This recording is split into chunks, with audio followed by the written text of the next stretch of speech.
Lord Jesus. Wee, wee, wee. Mmm. Tea is so good. Hey guys! So today I'm going to share a story time with you about how I got scammed. Woo! Alright, so first of all, scamming is a thing here in Jamaica. The authorities are currently clamping down on the situation. But before, like when I was 19, back then, like not much people was aware of how bad the situation was.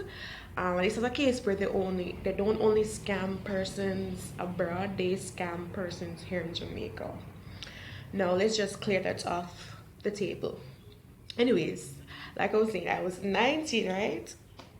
And I just left high school, and I didn't go straight to university. I left high school, decided to work, get my money up. Yes. What?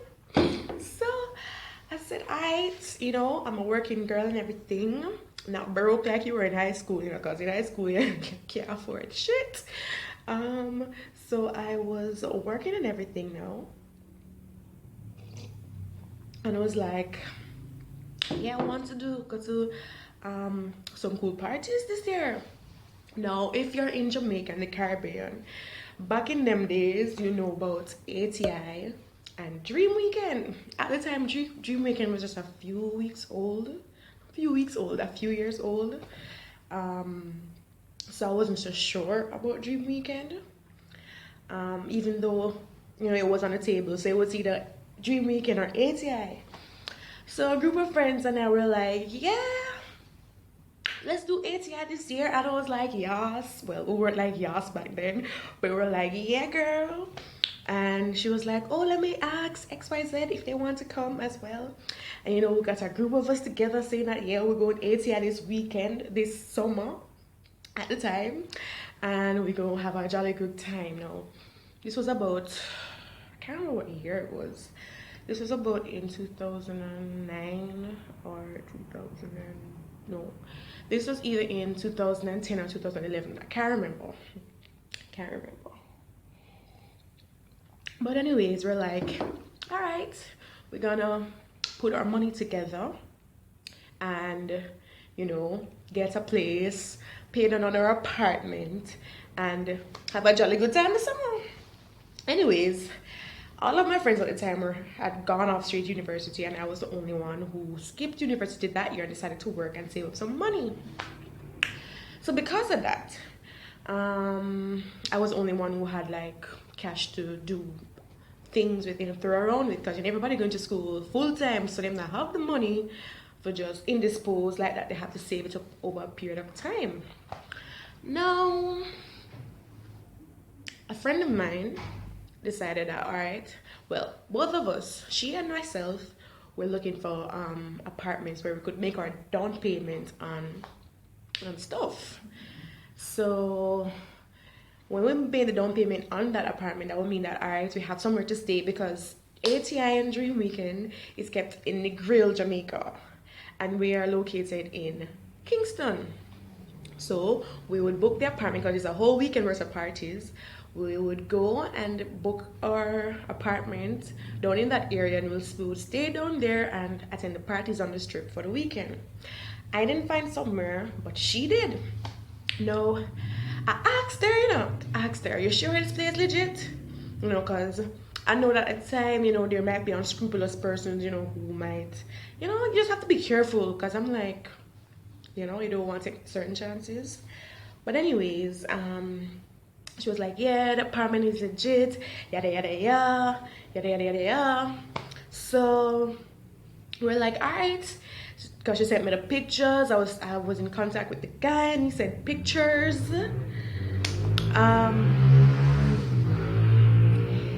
He sent pictures. So I was like, yeah, all right, seems cool. And she, I asked her, and she said, yeah, this guy's legit, yada yada yada. So I'm gonna say, all right, cool. So I was like, yeah, well, let us put the money together now, so everybody can make a down payment on the place. They're like, oh, they don't have any money, and they're like, if And I was like, all right, then y'all don't have the money now. So, all right, here's what I'll do. I will make the down payment on behalf of everyone. And when you guys save up your money later down in the year, but this was maybe like in January, and the parties was maybe in, I think it was either January, February, and the parties were in the summer August time. So I would pay them. I said, I'll pay down the money and the deposit, and you guys can give me back the money when the time comes around. So I was making the payment on behalf of everyone. So it was like a loan then.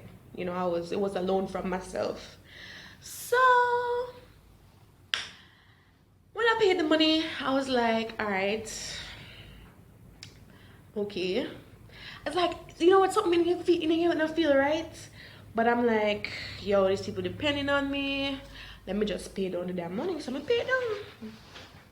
At the time, it was what? It was just about $20,000. So that's about 200 and something, $200+. Maybe at the time that was maybe 220 US dollars. It wasn't a lot of money, yeah, no. But back then, like when you just leave high school here in Jamaica, and money like when you get that like a minimum pay job, and that don't pay nothing. So at the time, $20,000 was a lot of money just coming out of high school, just pushing a job, right? So I tried. After the money went, I contacted the guy, and I'm not hearing anything from the guy. So I'm like, hey, yo, I'm not hearing anything from this guy. And she's like, yeah man, he's legit, don't worry, he's probably just busy, yada yada yada. And I'm like, all right. So I tried contacting the guy, no, nothing. The guy was all nice and everything before, but once he got the money, guy disappeared off of the face of the earth. Like, I don't know where the guy gone. So I was like, no man. So I'm like talking to her and like, didn't you say this guy out? Didn't you say this guy was legit? And she was like, no, it's just this guy she saw in a group posting stuff. I'm like, really? Lord Jesus, give me strength. No, it's really, no. Don't get me wrong. No feelings are happening, This isn't me being all resentful about the situation. I just find it absolutely funny. The guy wasn't legit. And basically, the guy got all the money at the time. So at the time, I was like really frantic. I was like, let me check my drawers for the papers I used to send this money. I look in my drawer. I can't find the drawer with the Western Union things. I can't find it. I can't find the paper, the confirmation slip from Western Union. It turns out that my mother and my cousin at the time that was living with us went through my drawers and threw out paper. I'm like, what the bamba clat? Pardon my language, but I was like raging, and I was like so pissed because up until that time I was cool and calm. I said, yeah, I have the link to track the money and everything. Like, I must can get the contact with the guys, so I can have the proof of address and all them brigadier, so I can send it to the police station. My sister was a police at the time, so she can deal with him. I can't find the paper. I can't find nothing. My mother could go in my drawer and show the paper. So I was so pissed. I was so upset. I was like, really, like, because I was upset because my cousin, what she had to do in my drawer in the first place? My mother, and then you go throw it out? Then you not even look at fast. You go throw it out? Like, I was just so freaking pissed. So I never got back the money from the guy. I never got him back. I never got in contact with him again.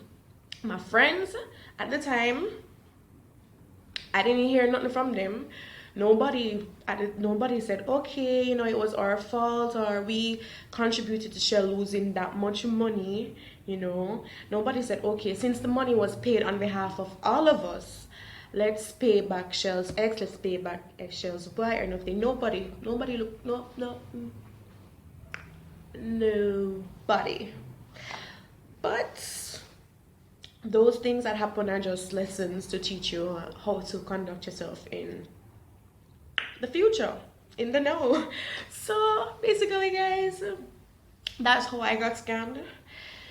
Boy, it was stupid. It was just immature. It wasn't well planned. It wasn't well planned. It wasn't well thought of. And my advice to you guys, I wouldn't advise you to rent from like any persons that you see posting in groups and stuff like that. And if you're going to check out a place, make sure you get somebody with the law or someone older. Like if you're younger, get someone older to do the search and all that for you. Another tip I would say is to don't just stay in. If you can't go down to Negril, sorry, so look at the place and get some sort of legal document to say that that person has the right to rent out the place and all that stuff. Get all that proof for yourself. You know, make sure you get a key and all them things. Make sure my best advice for you is to just, if you're booking from like a person who's on behalf of some other cottage or whatever, ensure that you go there in person. My advice to you, if you don't have to use those kind of side deals, just cut it out altogether. There's an absolute wonderful startup company by the name of Airbnb. If you want to do anything in Portland, Montego Bay, Negril, anywhere in Jamaica, you can go on Airbnb. It's BNB BNB is short for bread and breakfast. You can go on the app and, you know, get somewhere decent to stay that's very reasonable, and you know, you'd book through Airbnb, so you don't have to worry about people, you know, going away with your money. So you can always make a claim to Airbnb and report, etc., in case, you know, them turn out to be scamming. Well, it turns out to be, or the apartment turns out to be air, you know. Airbnb air, I'm sorry. Anyways, guys, that's my story time. Be sure to thumbs up and comment below if you want more story times like these, because trust me, I have so much more. Thanks for watching, guys. See you next time. Bye. Rufus boy, let me love boy, what you know. Rufus boy, let me love boy, what you know.